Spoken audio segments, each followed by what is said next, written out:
Sudipta, AV নিউজে আপনাদের সকলকে স্বাগত। প্রথমেই চোখ রাখবো নিউজ হেডলাইন্সে।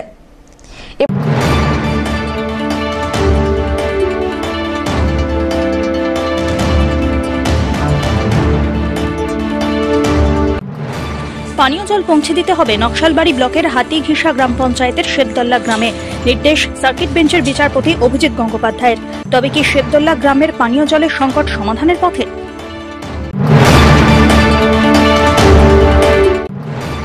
7 দিনের উত্তরবঙ্গ সফরে মুখ্যমন্ত্রী মমতা বন্দ্যোপাধ্যায় সংবাদ মাধ্যমের মুখোমুখি হয়ে তুলে ধরলেন একাধিক বিষয়।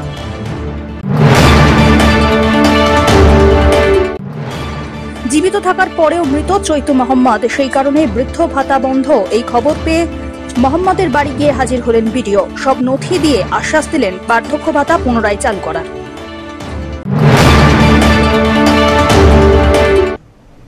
এবার আসছে বিস্তারিত সংবাদে। আগামী 2024-এর জানুয়ারি মাসের মধ্যেই পানীয় জল পৌঁছে দিতে হবে নকশালবাড়ি ব্লকের হাতিঘিসা গ্রাম পঞ্চায়েতের শেবদল্লা গ্রামে। নির্দেশ সার্কিট বেঞ্চের বিচারপতি অভিজিৎ গঙ্গোপাধ্যায়ের। পাশাপাশি পিএইচই এবং ঠিকাদার সংস্থার কর্মীদের সতর্ক করলেন বিচারপতি। মঙ্গলবারের মতো বিচারপতি অভিজিৎ গঙ্গোপাধ্যায় চেয়ার ছেড়ে এসে এজলাসে নিচের চেয়ারে বসে এই মামলার শুনানি করেন। এদিকে বিচারপতির নির্দেশের ফলে আশার আলো দেখছেন শেবদল্লা গ্রামের বাসিন্দারা। জানা গিয়েছে, দার্জিলিং জেলার নকশালবাড়ি ব্লকের নকশালবাড়ি গ্রাম পঞ্চায়েতের শেবদল্লা জোতের গ্রামবাসী আদিবাসী এলাকার বাসিন্দারা পানীয় জল পাচ্ছেন না। দীর্ঘদিন ধরে আবেদন করেও কোনো লাভ হয়নি। এলাকার বাসিন্দা স্থানীয় মানছা নদীর জল খেয়ে বেঁচে আছেন। পানীয় জলের দাবিতে হাইকোর্টের দ্বারস্থ হয়েছেন তারা। গ্রামবাসীদের হয়ে লিবারেশনের রাজ্য কমিটির সম্পাদক দীপু হালদার গ্রামে পানীয় জলের দাবিতে জলপাইগুড়ি সার্কিট বেঞ্চে মামলা করেন, আর সেই মামলার রায় শোনালেন অভিজিৎ গঙ্গোপাধ্যায়। পাশাপাশি ডেকে পাঠানো হয় ভুক্তভোগী গ্রামবাসী সহ পানীয় জলের কাজের সঙ্গে যুক্ত সরকারি বেসরকারি সব আধিকারিকদের। সব পক্ষের কথা শুনে বিচারপতি নির্দেশ দেন আগামী জানুয়ারির মধ্যে পানীয় জল পৌঁছে দিতে হবে। ডেকে নিয়ে আপনার সাথে কথা হলো, কি বললেন এবং যা নির্দেশ দিলেন তাতে কি আপনারা স্যাটিসফাই? জাস্টিস গাঙ্গুলি উনি যেটা বললেন নিশ্চয়ই আমরা আশাবাদী। আমার সরকার পক্ষ এভিডেভিট দিয়ে তাদেরকে বলতে হয়েছে যে আমরা জানুয়ারি 2024-এর মধ্যে আমরা কাজ কমপ্লিট করব। এবং আপনারা জানেন যে বাধ্য হয়েই আজকে কোর্টে সরকার পক্ষকে এই কথা স্বীকার করে নিতে হয়েছে যে এটা ওদের ভুল হয়েছে। তো হ্যাঁ, অবশ্যই আমরা খুশি যে কমসে কম দেরিতে হলেও কমসে কম গ্রামবাসীর সমস্যার সমাধানের পথে যাবে, স্থায়ী সমাধান হবে এবং গ্রামের মানুষজন এই জলকষ্ট থেকে মুক্তি পাবে। এ বিষয়ে অ্যাডভোকেট জেনারেল জয়জিৎ চৌধুরী আদালতে কি বললেন শোনা যাক। দেখুন, ওখানে গ্রামবাসীরা যারা জল পাচ্ছে না, তো একটা জল পাচ্ছে না, একটা ফ্রিকোয়েন্সি যেটা হচ্ছে না, তারা আদালতে এসেছিলেন। আমাদের এটা স্ট্যান্ড যে সবাই যেন সেখানে জল পায়, তার জন্য আদালতও সেই ভিউটা নিয়েছে। এবং ওখানে অলরেডি একটা টেন্ডার ফ্লোট হয়েছে। টেন্ডার যেটা জানুয়ারির মধ্যে শেষ করার কথা, সেটা অলরেডি প্রায় 70% ওয়ার্ক এক্সিকিউটও হয়ে গেছে। 30% কাজ আছে, সেটা আমরা জানুয়ারির মধ্যে আমরা আশা করছি সেটা কন্ট্রাক্টটা কমপ্লিট করে দেবে। কোর্টকে সেটা বলেছি, আদালতকে বলেছি তুমি এখন কোনো ধরনের ডিরেকশন দেওয়ার দরকার নেই, আমরা নিজেরা নিজে স্বতঃস্ফূর্ত হয়ে যাতে জল পায় সেটাকে এনশিওর করব। এটাই মূল কথা। এটা শুনে আদালত খুশি হয়েছেন। আদালত বলেছে ঠিক আছে, আমি এটা ফেব্রুয়ারি মাসের 9 তারিখে ফিক্স করছি, এর মধ্যে আমাদের কাজটাও এক্সিকিউট হয়ে যাবে এবং আমরা জলটাও সবাইকে দিয়ে দিতে পারবো। জল দেওয়ার কোনো পরিবারগুলো দেখুন, ভুক্তভোগী যারা হয়েছে তারা সত্যি আমরা তাদের প্যাথেটিক কন্ডিশনটা আমাদের বুঝতে হবে। শুধু আদালত কি আসলেই যে আমাদের সমস্ত কিছু শুরু হবে সেরকমও না, তাদের অনেক গ্রাউন্ড লেভেলে কিছু ডিফিকাল্টিস থাকে, সেগুলো যাতে মিনিমাইজ করা যায়, যাতে জলটা বাড়ি বাড়ি পায়। Apart from this is main উদ্দেশ্য, জলটা পেতে হবে। তার জন্য যা কিছু করার পিএইচই ডিপার্টমেন্ট, লোকাল অ্যাডমিনিস্ট্রেশন, সেটা সমস্ত কিছু এনশিওর করবে। অপরদিকে মামলাকারী আইনজীবী সন্দীপ মণ্ডল বলেন, আদালত এই মামলার সমাপ্তি না করে তা জিয়ে রেখে বিষয়টি নজরদারি করবেন। পাশাপাশি তিনি আগামী ফেব্রুয়ারির 9 তারিখ পরবর্তী শুনানির দিন ধার্য করেছেন। আদালতের রায় আজকে সংক্ষিপ্ত রায়, এটা এখনই আদালত শেষ করেনি মামলাটাকে। ওনার যেটা ডাইরেকশন বা উনি যেটা মনে করছে যে মামলাটা এখনই শেষ করাটা ঠিক হবে না, কারণ ওনারা নিজে থেকেই আজকের দিনে ওনাদের ভুল বুঝতে পেরেছে এবং মনে করেছে যে গ্রামে গ্রামে জল পৌঁছানো দরকার আছে, যে প্রজেক্টের আওতায় কাজ হচ্ছে। তো ওনারা জানুয়ারির শেষ পর্যন্ত, আগামী বছর 2024 সালে জানুয়ারির শেষের মধ্যে ওরা কাজটা সম্পূর্ণ করবে কথা দিয়েছে। কোর্ট সেই ক্ষেত্রে বলেছে ঠিক আছে, কাজ শেষ করে তাহলে আমাকে রিপোর্ট জমা দাও উইথ এফিডেভিট। এবার এটা তো জানুয়ারি 24-এর আগে তো কিছু বোঝা যাবে না, কারণ এতদিন জল পাইনি বলে, কাজ হয়নি বলেই এই গরিব লোকগুলোকে কোর্ট পর্যন্ত ধেয়ে আসতে হয়েছে। এখন দেখা যাক, হোপফুলি কমপ্লিট করবে, কোর্টের অর্ডার মানবে। না, সেইভাবে কাউকে ভৎসনা করা হয়নি, কারণ এখনো মামলাটা কিন্তু শেষ হয়নি। মামলাটা এখন একদম একটা মধ্যবর্তীকালীন একটা জায়গায় রয়েছে। মানে নকশাল করলে জল পাওয়া যাবে না এরকম একটা তো ও আচ্ছা, হ্যাঁ, একটা জিনিস হয়েছে সেখানটাতে, এই পুরো প্রজেক্টের যে মেনটেনেন্স ম্যানেজার যে আছে তাকে সশরীরে ডেকে পাঠানো হয়েছিল এবং তার বিরুদ্ধে অভিযোগ ছিল।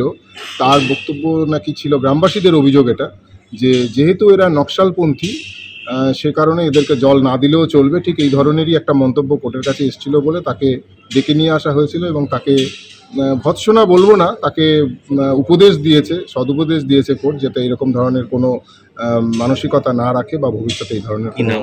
ওনার নাম ছিল নারায়ণ রায়, নারায়ণ ঘোষ।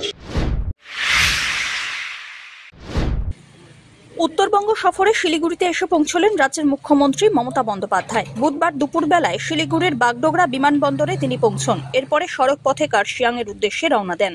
সংবাদ মাধ্যমের মুখোমুখি হয়ে মুখ্যমন্ত্রী বেশ কিছু বিষয় বক্তব্যের মাধ্যমে তুলে ধরেন।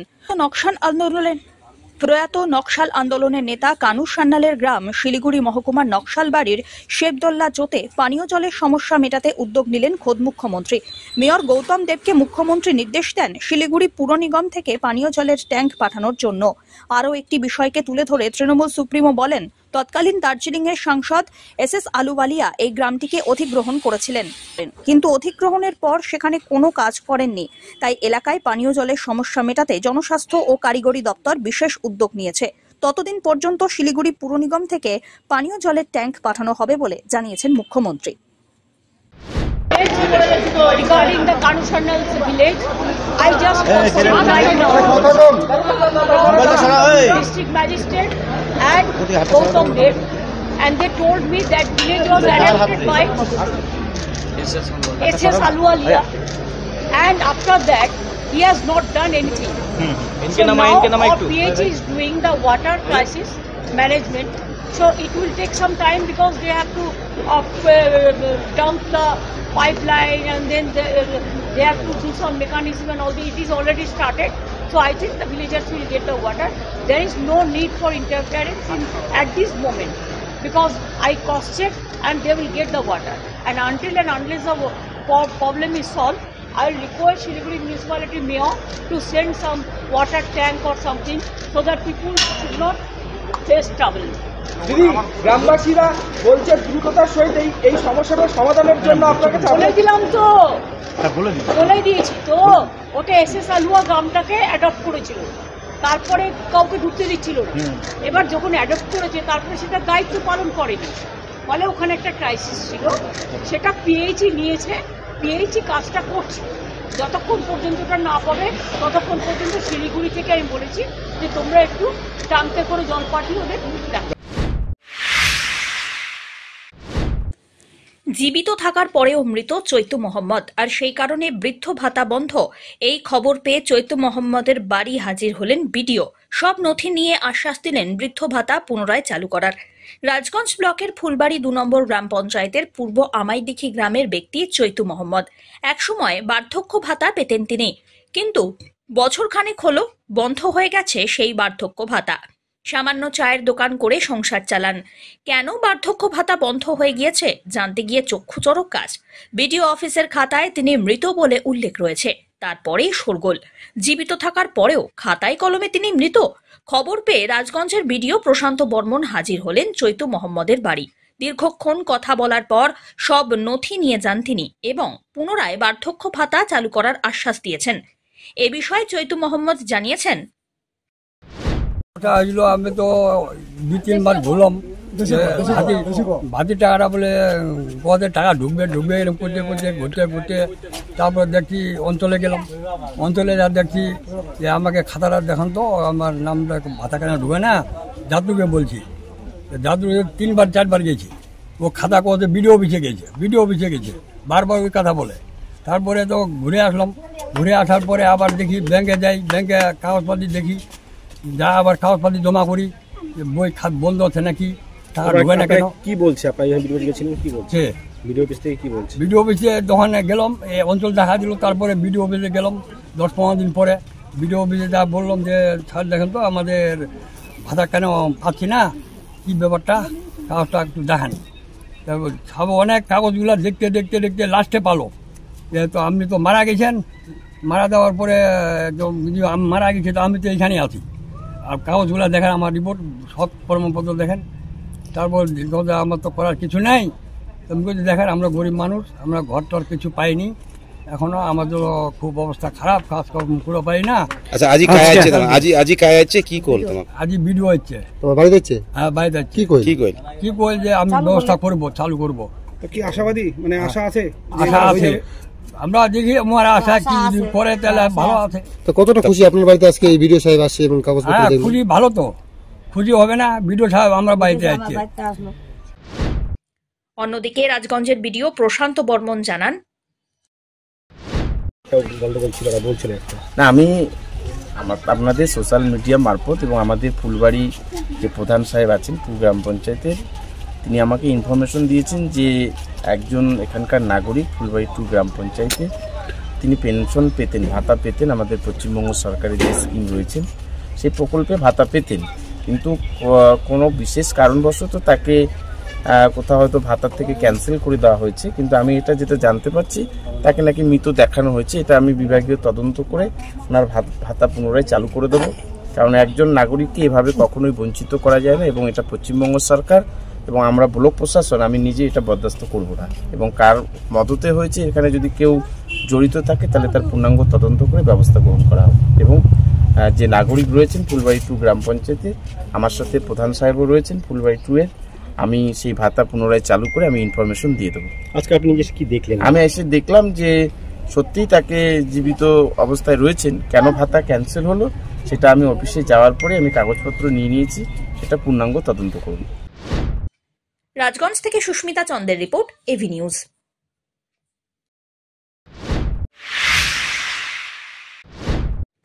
নির্দিষ্ট সময় অফিসে না আসার কারণ জিজ্ঞাসা করতেই বিডিওর সঙ্গে তুমুল ঝগড়ায় জড়িয়ে পড়লেন মহিলা কর্মীরা। ঘটনায় শো কজ নোটিশ দিলেন বিডিও। রাজগঞ্জের বিডিও প্রশান্ত বর্মন, তার কাছে অভিযোগ ছিল গ্রাম পঞ্চায়েতের কর্মীরা নির্দিষ্ট সময় অফিসে আসেন না, ফলে পরিষেবা পেতে ব্যাপক হয়রানির শিকার হন সাধারণ মানুষ। ওয়ার্ক কালচার ফেরাতে বুধবার সারপ্রাইজ ভিজিটে রাজগঞ্জের ফুলবাড়ি 2 নম্বর গ্রাম পঞ্চায়েতে যান বিডিও প্রশান্ত বর্মন। 10:30 বেজে গেলেও দেখেন অফিসে তালা দেওয়া, অফিস প্রাঙ্গণে দাঁড়িয়ে আছেন সাধারণ মানুষ। এরপরে একে একে আসেন কর্মীরা। নির্দিষ্ট সময় অফিসে না আসায় কর্মীদের গণহারে শোকজ নোটিশ দিয়েছেন তিনি। আমি আজকে আমাদের যেটা সারপ্রাইজ ভিজিট বলে, আমি এখানে দায়িত্ব নেওয়ার পর আজকে 1 মাস হচ্ছে, কারণ আমি চাচ্ছি যে আমাদের যে রাজগঞ্জগুলোকে 12খানা গ্রাম পঞ্চায়েত আছে, সেই গ্রাম পঞ্চায়েতগুলো থেকে যে আমাদের সরকারের যে সার্ভিসগুলো রয়েছে সেগুলো জনগণ যেন সঠিক সময় পায়। কারণ নাগরিকরা এসে অপেক্ষা করবে না, এটা যেন সবার কাছে পৌঁছে যায়। কারণ আমরা অ্যাডমিনিস্ট্রেটররা আমরা নাগরিকদের জন্য অপেক্ষা করব কখন আমরা পরিষেবা পৌঁছে দেবো।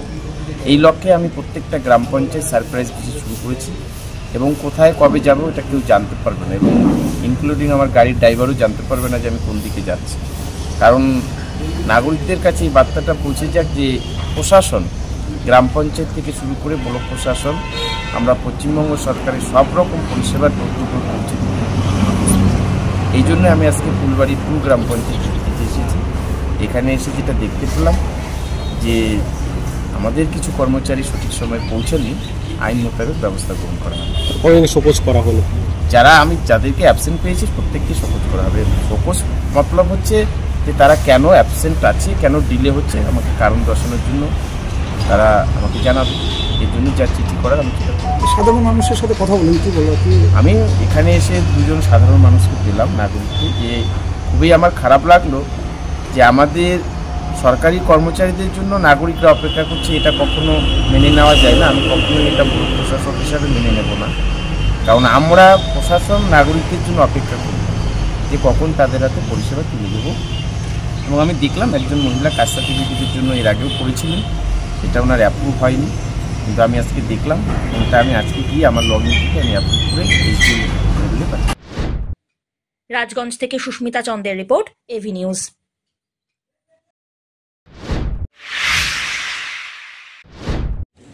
টিউবলাইট ব্যয়বহুল, বিদ্যুৎ সাশ্রয়ের জন্য জলপাইগুড়ি শহরে এলইডি লাইট ইনস্টলেশনের কাজে শুভ সূচনা হলো। বুধবার বিকেলবেলায় শহরের 11 নম্বর ওয়ার্ডের আদরপাড়া পৌর প্রাথমিক বিদ্যালয় প্রাঙ্গণে এক উদ্বোধনী অনুষ্ঠানের আয়োজন করে জলপাইগুড়ি পুরসভা।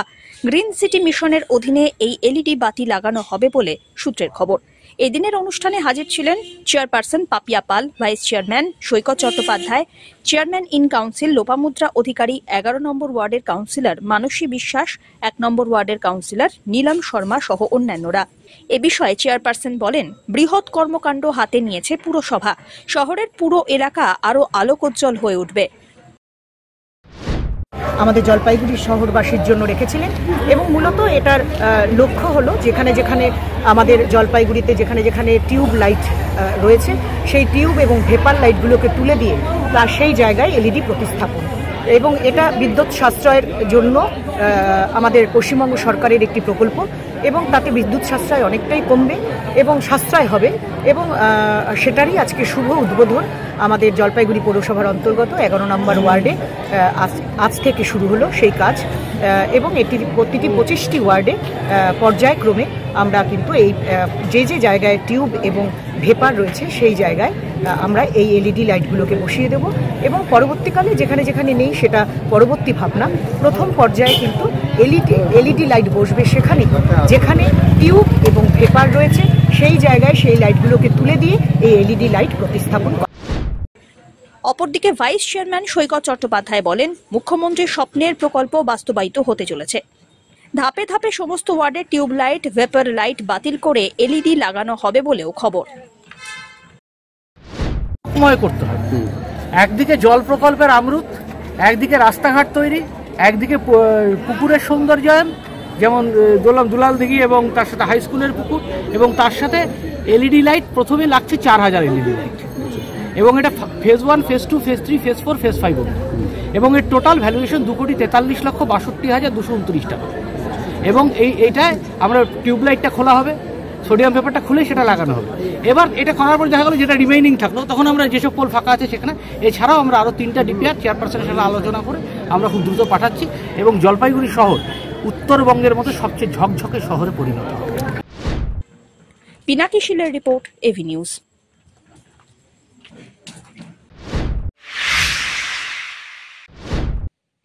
দুয়ারে রেশন চলাকালীন আতপ চাল নিয়ে ক্ষোভ প্রকাশের পর চাঞ্চল্য ছড়ালো শহর লাগোয়া খড়িয়া গ্রাম পঞ্চায়েতের শানুপাড়ায়। স্থানীয়দের অভিযোগ, বেশ কিছুদিন যাবৎ রেশন ডিলার পোকা লাগা চাল দিয়ে যাচ্ছে। জানিয়ে এদিন ব্যাপক চাঞ্চল্য ছড়ালো। স্থানীয়রা রেশনের চাল রাস্তায় ফেলে প্রতিবাদ জানালেন। সীমা ঘোষ, কল্যাণী গুরুং, সুব্রত রায়রা জানিয়েছেন, পোকা চাল দেওয়া নিয়ে অনেকেই ক্ষুব্ধ। পোকা চালের সমস্যার কথা স্বীকার করে রেশন ডিলার ইন্দ্রজিৎ শর্মা বলেন, একটি বস্তার চালে পোকা ধরেছিল, সেটাই তিনি বিলি করেন, তাতে সাময়িক সমস্যা সৃষ্টি হয়েছে। এটা তো দেখেন, আমি তো বলতে পারবো না, আমি তো এমনি সত্যি কথা বলতে আমি ঘুম থেকে একটু লেটে উঠি, আমি উঠে আজকে দেখতেছি এখানে হল্লা চিল্লা, শুনলাম নাকি চালের মধ্যে পোকা, এই নিয়ে বিক্ষোভ করেছে পাড়ার লোকরা, তারপর চাল ফেলে দিয়েছে, তারপর নাকি শুনলাম যে আবার তারা চাল নিয়ে আসলো, ভালো নিয়ে এসে ডিস্ট্রিবিউটার করলো। আচ্ছা, মানে বাধ্য হয়ে এখন নাকি এখন পাবলিকের বাধ্য হয়ে তো করতেই হবে, পাবলিক যা আরম্ভ করে দিয়েছে তাদের করতেই হবে। বিক্ষোভ দেখাচ্ছিল, কি করবে আর, কারণ খারাপ দিলে তো সেও খারাপটা খাবে না, কেউ খাওয়া যাবে না, তো চালটা নিয়ে কি করবে। ঠিক আছে, পাওয়া যায়, আদার্স কিছুই পাই না। আর কি বলবো আপনাকে, বলুন। বিষয়টা হচ্ছে যে এই সমস্যাটা ধরেন আজকে আপনারা চিৎকার চেঁচামেচি করেছেন, তারপরে না ভালো চাল দিয়েছে। এর আগের সপ্তাহে যখন দিয়েছে তখন কেউ প্রতিবাদ না করলে তো তারা দিবেই। ডিলাররা তো যাবে, আমার যত যা খারাপ জিনিস যাবে তত আমার মঙ্গল, ডিলাররা তো চাবি সবসময় যে আমি খারাপ জিনিসটা যাক, ভালো জিনিসটা বাড়িতে থাক। কি হয়েছে? পোকা আছে পুরো। হ্যাঁ। এটা কি খাওয়ার যোগ্য চালটা? আমার তো মনে হয় না। কি অবস্থা বলেন তো এই চালের? চালের অবস্থা তো খুব একটা ভালো না। সরকার থেকে তো ভালো চাল পাঠাচ্ছে, বারবার করে দেখাচ্ছে, কি মনে হচ্ছে আপনার? আমার তো খুব একটা সুবিধাজনক লাগছে না চালটা, খাওয়ার মতো না। আপনার চালটা কি নিলেন আপনি? আমি নিলাম আমার জেঠির জন্য তাও 3 কেজি। হ্যাঁ, আর আপনার যেটা আমারটা আমি নেব না। কেন নেবেন না? আমি নেব না তো, 5 কেজি আমি খুঁজাই। বলছিলাম কি নিয়ে সমস্যা হয়েছিল? যে একটা বস্তা হঠাৎ করে পোকা বেরিয়ে যায়, সেই বস্তাটা আমার বলে এই বস্তা নিব না, তোমার এই বলটা সরিয়ে দিই বস্তাটাকে, সর্বত আমি আমার ফ্রেশ মাল দিই প্রত্যেকে দিই। এই যে দেখা যাচ্ছে চালগুলো যারা রেশন নিচ্ছে তারা বলছে এই চাল খাওয়ার যোগ্য না, এই চাল দিচ্ছে, কি বলবেন? হ্যাঁ, যে মালটা বেরিয়েছিল এরকম যদি বার হয় তাহলে তো সেটা সত্যি খাওয়ার যোগ্য নয়। না, সব পাতপ চালই তো দেখা যাচ্ছে যে খাওয়ার যোগ্য না, এগুলা না সেটা আমি বলবো, লোকে তো নিচ্ছে খাওয়ার যোগ্য না। আপনি খাবেন এই চাল? আমি তো আতপ চাল খেতে পারি না। খাবেন কি আপনি? আমি খাই না শুধু। আতপ চাল তো কেউই খায় না, তারপরে কি যোগ্য খাবার সেটা? আমি কিভাবে বলবো সেটা বলেন? আপনাকে বলছি, আপনার এই চালটা কি খাওয়ার যোগ্য? যে চালটা বস্তাটা খুলছিলাম প্রথমে সেটা তো যোগ্য না। তারপরের চালগুলো সেগুলো ঠিক আছে মোটামুটি। খাবেন কি আপনি বাড়িতে যদি দেওয়া হয়? প্রয়োজন মতো খেতে হবে, কিন্তু খাওয়ার যোগ্য মনে কি বলবো আমি, দাদা এটা আমার বলার কিছু নেই। তাহলে এই চাল দিচ্ছেন কেন? আমি পাচ্ছি, আমি দিচ্ছি। আপনি জানিয়েছেন? আমি তো জানিনি, আজকে আমি দেখলাম। কেন জানাচ্ছেন না? এই যে খাওয়ার চাল বলছে, যারা রেশন নিচ্ছে তারা বলছে অনেক দিন থেকে একই রকম চাল, এরকম নোংরা চাল, পোকা লাগা চাল দিচ্ছে। দাদা অনেকদিন ধরে যখন আমি দিচ্ছি এই কথাটা বললো, দাদা অনেকদিন আগে মিডিয়াকে ওরা ডাকতো, কিন্তু আজকে থেকে না দাদা 2 সপ্তাহ অনেকদিন ধরেছে, কোনোদিন তো এরকম ঘটনা ঘটেনি, আজকে হঠাৎ করে একটা মাল বেরিয়ে গেল। না, এখানে তো দেখা যাচ্ছে সব চালের মোটামুটি পোকা দেখা যাচ্ছে বস্তায়। না না, সব চালেরই পোকা, চালে বস্তায় পোকা দেখা যাচ্ছে। বস্তা তো আতপ চালের বস্তাতে পোকা বার হয়, কিন্তু এই যেই পরিমাণে ওরা বলছে সেরকম না, হঠাৎ একটা দুটো করে বার হচ্ছে। কিন্তু অনেক পোকা দেখা যাচ্ছে চালের বস্তা, চাল আমি তো সেরকম দেখলাম না বস্তাটা, যে বস্তাটা আমি পোকা বেরিয়েছিল অরিজিনালি আপনার সেইটা আমি সরিয়ে দিয়েছি। দিশারি নার্সিং ট্রেনিং সেন্টার মামলায় অবশেষে গ্রেপ্তার 1। পুলিশকে ধন্যবাদ প্রতারিত ছাত্রীদের। মুখ্যমন্ত্রীর উত্তরবঙ্গ সফর শুরু হতেই নড়ে চড়ে বসল পুলিশ। ভুয়ো দিশারি নার্সিং ট্রেনিং সেন্টার চালানোর মামলায় অবশেষে গ্রেপ্তার হলেন একজন, যদিও এখনও অধরা মূল অভিযুক্ত শান্তনু শর্মা। জলপাইগুড়ি শহরের বুকে দীর্ঘ কয়েক বছর ধরে রমরমিয়ে ভুয়ো নার্সিং ট্রেনিং সেন্টার চালিয়ে আসছিলেন শান্তনু শর্মা। দিশারি নার্সিং ট্রেনিং সেন্টারের এই ফাঁদে পা দেন প্রায় কয়েকশো ছাত্রী। ট্রেনিং শেষে কাজের খোঁজে গেলে তারা জানতে পারেন এই সেন্টার আদতে ভুয়ো। এরপরে সেপ্টেম্বরে জেলা স্বাস্থ্য দপ্তর বন্ধ করে দেয় এই ভুয়ো নার্সিং ট্রেনিং সেন্টারটি। প্রতারিত ছাত্রীরা এরপর জেলা শাসকের নির্দেশে জলপাইগুড়ি কোতোয়ালি থানায় অভিযোগ দায়ের করেন। শুরু হয় তদন্ত, যদিও পুলিশের তদন্ত শুরু হতেই জলপাইগুড়ি শহর থেকে চম্পট দেন মূল অভিযুক্ত। অবশেষে মঙ্গলবার এই মামলায় জড়িত সন্দেহে পাহাড়পুরের বাসিন্দা মোহাম্মদ খোদা বক্সকে আটক করা হয়। বুধবার প্রতারিত ছাত্রীদের দ্বারা আটক ব্যক্তিকে শনাক্ত করে পুলিশ। অপরদিকে দিশারি নার্সিং ট্রেনিং সেন্টারে ট্রেনিং নিয়ে প্রতারিত ছাত্রীরা সংবাদ মাধ্যমের সামনে কি বললেন শোনা যাক। না, পুলিশ এখন গ্রেপ্তার যেহেতু করেছে, ওনারা তদন্ত শুরু করে দিয়েছে, আমরা সেজন্য পুলিশকে ধন্যবাদ জানাই। মূল অভিযুক্ত শান্তনু শর্মা কি গ্রেপ্তার হয়েছে? না না, উনি এখনো গ্রেপ্তার হয়নি। তার কোনো খোঁজ কি পাচ্ছ তোমরা? তার খোঁজ এখনো পাইনি। কি বলবে, যে গ্রেপ্তার হলে কি এর কাজ কি ছিল? আমি বলতে পারবো না। ইনি কি কাজ করতেন? শুধু আমাদের আইডেন্টিফাই এর জন্য এখানে ডাকা হয়েছিল। আমরা এখানে এসেছি, আইডেন্টিফাই করেছি, দুজন চিনেছে, আর কিছু আমরা বলতে পারবো। উনি কি করতো ইয়েতে? আর কিছু বলতে পারবো না। কি ছিল ওখানে, ছিল কাজ করতে? হ্যাঁ, কাজ করতে দেখেছি কিনা আমি, দুজন চিনতে পেরেছে, এবার কি কাজ করতো সেটা জানি না, আর আমি এর বাইরে আর কিছু আজকে। Dhiman Roy report, AV news.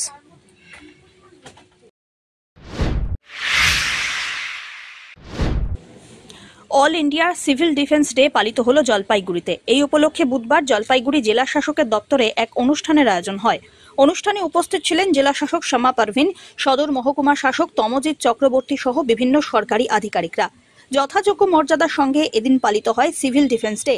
অনুষ্ঠানে জাতীয় পতাকা এবং সিভিল ডিফেন্সের পতাকা উত্তোলন করলেন জেলা শাসক।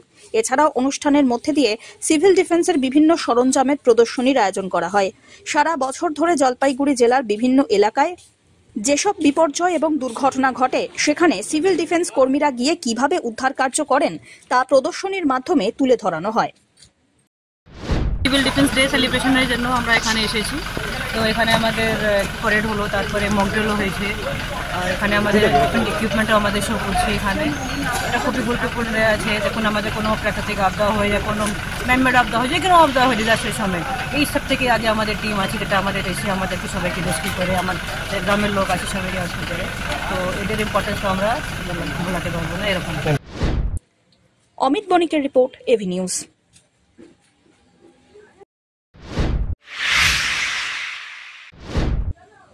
রাস্তার নামকরণের উদ্যোগ জলপাইগুড়ি পুর কর্তৃপক্ষের। মোহনবাগান ও ইস্টবেঙ্গল ক্লাবের নামের রাস্তার পাশাপাশি সমাজসেবী কৃষ্ণকুমার কল্যাণী, ক্রীড়া সংগঠক এসপি রায়, চিকিৎসক অনুপম সেনের নামে রাস্তার নামকরণ দ্রুত করা হবে বলে জানিয়েছেন ভাইস চেয়ারম্যান। এ বিষয়ে তিনি বলেন, বোর্ড মিটিংয়ে এই নিয়ে বিস্তারিত আলোচনার পর সিদ্ধান্ত নেওয়া হয়েছে। এছাড়াও সলিড ওয়েস্ট ম্যানেজমেন্ট প্রকল্পের কাজে একাধিক পদক্ষেপ নেওয়া হচ্ছে। এরই মধ্যে ওয়ার্কশপের সঙ্গেই পুরসভার সমস্ত ওয়ার্ডে পচনশীল বজ্র এবং অপচনশীল বর্জ্য পৃথকীকরণের কাজও শুরু হবে বলে জানিয়েছেন সৈকত বাবু। তিনি আরও বলেন, শহরে টোটো চলাচলের উপযোগী আইন কানুন লাগু হচ্ছে। শিল্পপতি এবং বিশিষ্ট সমাজসেবী কৃষ্ণকুমার কল্যাণীর নামে এবং ডক্টর অনুপম সেনের নামে এবং বিশিষ্ট ক্রীড়া সংগঠক এবং চা শিল্পপতি এসপি রায়ের নামে আমরা এসপি রায়ের নামে আমরা 5টা রাস্তার নামকরণ করতে চলেছি। এটা গেল। সেকেন্ড হচ্ছে অনুপম সেন আছে এবং এসপি রায়, তারপরে হচ্ছে কৃষ্ণকুমার কল্যাণী, ইস্টবেঙ্গল ক্লাব এবং মোহনবাগান ক্লাব। সেগুলো আমরা দেখে করে দিচ্ছি খুব দ্রুতভাবে। দ্বিতীয় কাজ হচ্ছে আমরা সলিড ওয়েস্ট ম্যানেজমেন্ট যে প্রকল্পটা রয়েছে আমরা পৌরসভা পুরোটা টেক আপ করে নিচ্ছি এবং তার জন্য 7 তারিখ আমরা একটা ওয়ার্কশপের মতো ডেকেছি। কাউন্সিলর নির্মল সাথী এবং যারা ওয়ার্ডের সুপারভাইজার রয়েছে, আমরা সেগ্রিগেশন শুরু করব সব ওয়ার্ডে। পচনশীল অপচনশীল ভাগ করে দিতেই হবে এবং সেক্ষেত্রে আমরা একটা বাইল আজকে মিটিংয়ে অ্যাডপ্ট করলাম, যেটা আমরা 1 মাস রেটটাকে টাঙিয়ে দেবো। হাউস হোল্ডের ক্ষেত্রে আমরা অনেকটা নমনীয় হব, কিন্তু কমার্শিয়াল ক্ষেত্রে আমরা নমনীয় হব না, মানে যতটা নমনীয় হব না। তার কারণ হচ্ছে সেটা আমরা আলোচনা সাপেক্ষে করব। 2, তৃতীয় হচ্ছে যুব আবাস, এগুলো তো বললেন। এবার আরেকটা ইম্পর্টেন্ট কথা হচ্ছে আমরা জল শহরকে শুধু টোটো শহর হতে দিতে পারি না। এই ব্যাপারে আমরা পুলিশ প্রশাসন, জেলা প্রশাসন এবং পৌর প্রশাসন মিলে আমরা এবং ট্রেড ইউনিয়নকে নিয়ে আমরা জানুয়ারি মাসের মধ্যে টোটোতে যেসব আইন কানুন লাগু করার কথা আমরা সমস্ত কিছু লাগু করব। সব্যসাচী মজুমদারের রিপোর্ট, এভি নিউজ।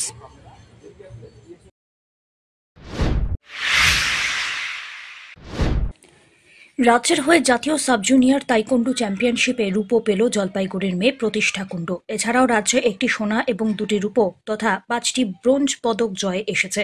এদিকে জলপাইগুড়ি শহরের হাসপাতাল পাড়ার বাসিন্দা প্রতিষ্ঠার এই সাফল্যে খুশি পাড়া প্রতিবেশী থেকে শুরু করে প্রশিক্ষণ কেন্দ্র লামা তাইকোন্ডু একাডেমির কর্মকর্তারাও। চলতি মাসের 1 তারিখ থেকে 3 তারিখ পর্যন্ত উত্তরাখণ্ডে দেহরাদুনে খেলো ইন্ডিয়া মাল্টিপারপাস গেমস স্টেডিয়ামে বসেছিল এই জাতীয় তাইকোন্ডু চ্যাম্পিয়নশিপ। এই প্রতিযোগিতায় দেশের 21টি রাজ্যে প্রায় 1300 প্রতিযোগী অংশ নেয়। সেখানে পশ্চিমবঙ্গের হয়ে 30 জন প্রতিযোগী অংশ নিয়েছিলেন, যার মধ্যে 10 জন মেয়ে। এদিন রাজ্যের এই দলের টিম ম্যানেজমেন্ট গোবিন্দ আগরওয়াল জানিয়েছেন, সাব জুনিয়র এবং ক্যাডেট বিভাগে জাতীয় স্তরের প্রতিযোগিতা হয়েছে। সেই জায়গা থেকে এ রাজ্যে সাব জুনিয়রে 1টি সোনা, 1টি রূপো, 3টি ব্রোঞ্জ এসেছে। এছাড়াও ক্যাডেট বিভাগে 1টি রূপো, 2টি ব্রোঞ্জ এসেছে। তবে তাইকোন্ডু খেলাটি দিনে দিনে জনপ্রিয় হয়ে যাচ্ছে ছেলে মেয়েদের মধ্যে। আশা করা যাচ্ছে এই খেলার পরিকাঠামো আরও ভালো প্রশিক্ষণ পেলে আরও ভালোভাবেই বাড়বে। আমরা এবার 37 সাব জুনিয়র ন্যাশনাল খেলতে গেছিলাম উত্তরাখণ্ডে, আর 6th ক্যাডেট ন্যাশনাল হয়েছিল। টোটাল পার্টিসিপেন্ট ছিল হচ্ছে 1300 জনের মতন। 21টা স্টেট আসছিল ওখানে খেলতে। সেখান থেকে আমাদের জলপাইগুড়ির একটা মেয়ে প্রতিষ্ঠা কুণ্ডু, সে দেহরাদুনকে বিট করেছে, ঝাড়খণ্ডকে বিট করেছে, তেলেঙ্গানাকে বিট করেছে, লাস্টে ফাইনালে অন্ধ্রপ্রদেশের সাথে ওখানে সিলভার পেয়েছে ও। 37 সাব জুনিয়র ন্যাশনাল খেলতে গেছিলাম উত্তরাখণ্ডে, আর 6th ক্যাডেট ন্যাশনাল হয়েছিল। টোটাল পার্টিসিপেন্ট ছিল হচ্ছে 1300 জনের মতন। 21টা স্টেট আসছিল ওখানে খেলতে। সেখান থেকে আমাদের জলপাইগুড়ির একটা মেয়ে প্রতিষ্ঠা কুণ্ডু, সে দেহরাদুনকে বিট করেছে, খেলাটা কিভাবে অনুষ্ঠিত হলো? খেলাটা খুব ভালোভাবে সুসজ্জিতভাবে হয়েছে। এটা আমাদের বেঙ্গল তাইকোয়ান্ডো অ্যাসোসিয়েশন থেকে আমরা গেছিলাম এখান থেকে খেলতে, জলপাইগুড়ির হয়ে।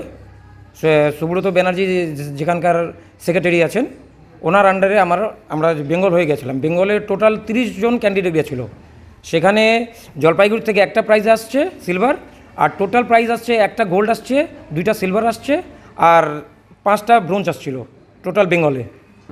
আমরা খুব খুশি। আগামীকালে ভাবছি আর যদি আমাদের আরও বাচ্চারা যদি ন্যাশনালে গোল্ড আর সিলভার পায় তাহলে আমাদের আরও বেশি ভালো হবে। অন্যদিকে মেয়ের সাফল্যে খুশি প্রতিষ্ঠা কুণ্ডুর মা শুক্লা কুণ্ডু। তিনি বলেন 5 বছর থেকে মেয়ে খেলার সঙ্গে যুক্ত। এর আগেও জেলা এবং রাজ্য তথা ন্যাশনালে খেলেছে, তবে এবারের খেলাটা অন্যরকম। কোথায় খেলতে গিয়েছিল? উত্তরাখণ্ড। কি খেলা ছিল এটা? তাইকোন্ডো। কতদিন থেকে এই খেলার সাথে যুক্ত? 5 বছর। এবার কি প্রথম খেলতে গেল বাইরে? না, এর আগেও গেছে। এর আগে ন্যাশনাল খেলতে রাজস্থান গেছিল, কোটাতে।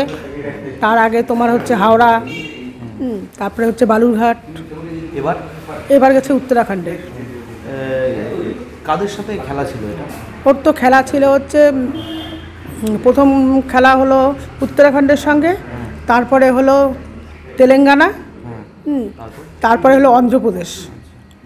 কি হলো তারপরে ফাইনালে ও সেকেন্ড হয়েছে। কি পেলো তারপর সেখান থেকে? পেলো সিলভার মেডেল পেলো আর সার্টিফিকেট। মানে বললেন 5 বছর থেকে এই খেলার সাথে যুক্ত। হ্যাঁ। হঠাৎ মানে এই খেলার প্রতি এত আগ্রহ মানে কেন এটা? ও ছোটবেলা থেকেই ভালোবাসে খেলতে, এই খেলাটাকে পছন্দ করতো, ভালোবাসতো, তাই জন্যই দেওয়া আর কি। মেয়ের এই সাফল্যে কতটা খুশি? হ্যাঁ, তা তো অবশ্যই খুশি, আমি নিজেই নিয়ে গেছিলাম। প্রতিষ্ঠা জানিয়েছে প্রথম খেলা ছিল উত্তরাখণ্ডের সঙ্গে, এরপর তেলেঙ্গানার প্রতিযোগীকে হারিয়ে ফাইনালে ওঠে সে, কিন্তু অন্ধ্রপ্রদেশের কাছে হেরে গিয়ে সোনা হাতছাড়া হয়ে গেল। তবে আগামী দিনে আরো ভালোর জন্য পরিশ্রম করবে বলেও বক্তব্য প্রতিষ্ঠার। আমি তাইকোন্ডো খেলার সাথে যুক্ত। কতদিন থেকে এই খেলার সাথে যুক্ত? 5 বছর। এবার কোথায় গেলে? এবার উত্তরাখণ্ডে খেলা ছিল ন্যাশনাল। ফাইনালে কাদের সাথে খেলা হলো তোমার? অন্ধ্রপ্রদেশের সাথে খেলে আমি সিলভার হয়েছি। পুরস্কার? Medal, certificate. আগামীতে কি লক্ষ্য রয়েছে তোমার এই খেলা নিয়ে? আগামীতে আরও ভালো করে খেলে গোল্ড আনার চেষ্টা করব। ধীমান রায়ের রিপোর্ট, এভি নিউজ।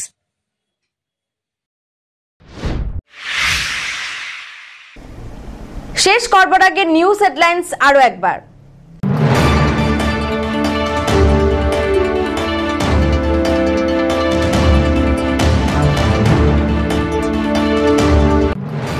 পানীয় জল পৌঁছে দিতে হবে নকশালবাড়ি ব্লকের হাতিঘিসা গ্রাম পঞ্চায়েতের শেদদল্লা গ্রামে, নির্দেশ সার্কিট বেঞ্চের বিচারপতি অভিজিৎ গঙ্গোপাধ্যায়ের।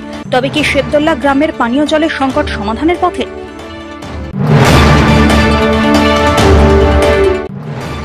7 দিনের উত্তরবঙ্গ সফরে মুখ্যমন্ত্রী মমতা বন্দ্যোপাধ্যায় সংবাদ মাধ্যমের মুখোমুখি হয়ে তুলে ধরলেন একাধিক বিষয়।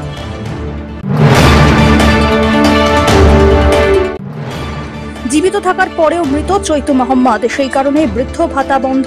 এই খবর পেয়ে মোহাম্মদের বাড়ি গিয়ে হাজির হলেন বিডিও। সব নথি দিয়ে আশ্বাস দিলেন বার্ধক্য ভাতা পুনরায় চালু করার।